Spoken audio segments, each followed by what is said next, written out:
নমস্কাৰ মই জিমলি বৰা কিছুমান জনা নজনা ইংৰাজী শব্দৰ লগত আৰু আজিৰ আমাৰ শব্দকেইটা আগৰ নিচিনাই শুনিবলৈ প্ৰনাউন্সিয়েচন একেই বাট স্পেলিং আৰু মিনিং ডিফাৰেন্ট প্ৰথম শব্দটো RAISE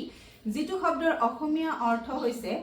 বৃদ্ধি কৰা বা উঠোৱা আৰু এই শব্দটোক ভালদৰে বুজি পাবলৈ মই এটা সেন্টেন্স কম সেন্টেন্সটো হ'ল প্লিজ ৰেইজ ইয়োৰ হ্যান্ড মানে আপোনালোকে হাতখন ডাঙক আনটো শব্দ হৈছে RAYS যেটো শব্দৰ অসমীয়া অৰ্থ হৈছে পোহৰৰ ৰশ্মি আৰু এই শব্দটো ভালদৰে বুজিবলৈ মই আন এটা সেন্টেন্স কম সেন্টেন্সটো হ'ল the sun rays are strong মানে সূৰ্যৰ ৰশ্মি বহুত শক্তিশালী আশা কৰো আপোনালোকে এই শব্দ দুটা বুজি পালে প্ৰথম শব্দটো RAISE যেটো শব্দৰ অসমীয়া অৰ্থ হৈছে উঠোৱা বা বৃদ্ধি কৰা আনটো শব্দ RAYS যেটো শব্দৰ অসমীয়া অৰ্থ হৈছে পোহৰৰ ৰশ্মি আৰু এনেকুৱা ধৰণৰ আন বহুতো শব্দৰ বিষয়ে জানিবলৈ please share follow and subscribe thank you